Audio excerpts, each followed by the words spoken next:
السلام علیکم ویورز، بسم اللہ الرحمن الرحیم۔ جماعت ہفتم کی اردو کی گرامر میں سے ہم کہانی پڑھ رہے ہیں احسان کا بدلہ۔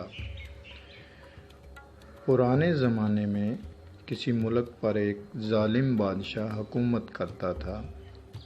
ذرا ذرا سی غلطی پر وہ رعایا کو سخت سزا دیتا تھا۔ لوگ اس کے ظلم و ستم سے بہت تنگ تھے۔ بادشاہ کے کئی غلام تھے۔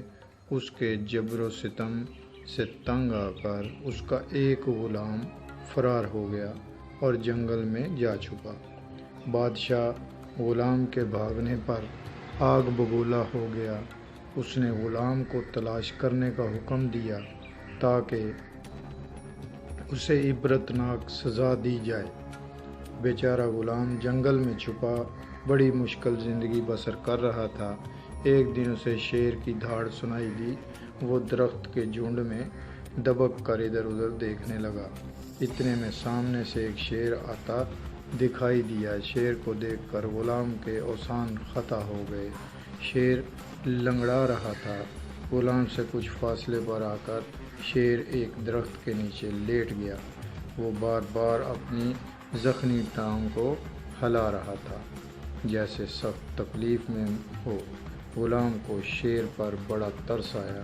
وہ درختوں کی اوٹ میں ہوتا ہوا آہستہ آہستہ شیر کے قریب آیا۔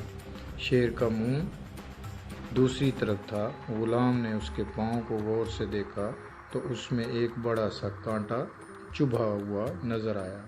اس نے سوچا، مجھے آج نہیں تو کل ظالم بادشاہ کے ہاتھوں مرنا ہی ہے، پھر کیوں نہ میں مرنے سے پہلے یہ نیکی کر جاؤں۔ اگر میں شیر کے ہاتھوں مارا گیا تو اس اذیت ناک زندگی سے تو جان چھوٹ جائے گی۔ یہ سوچ کر اس نے ہمت کر کے ہاتھ آگے بڑھایا اور زور لگایا۔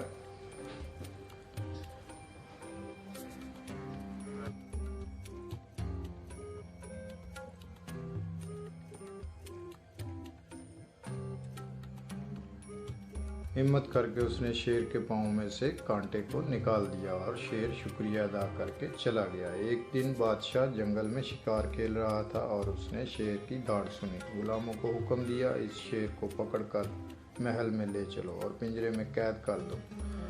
ایک دن اس کے بادشاہ کے کرندوں نے بھاگے ہوئے غلام کو گرفتار کر لیا اور بادشاہ سلامت کے سامنے پیش کیا۔ بادشاہ نے اسے سزا سنائی اور اسے حکم دیا غلاموں کو کہ اس کو شیر کے آگے ڈال دو۔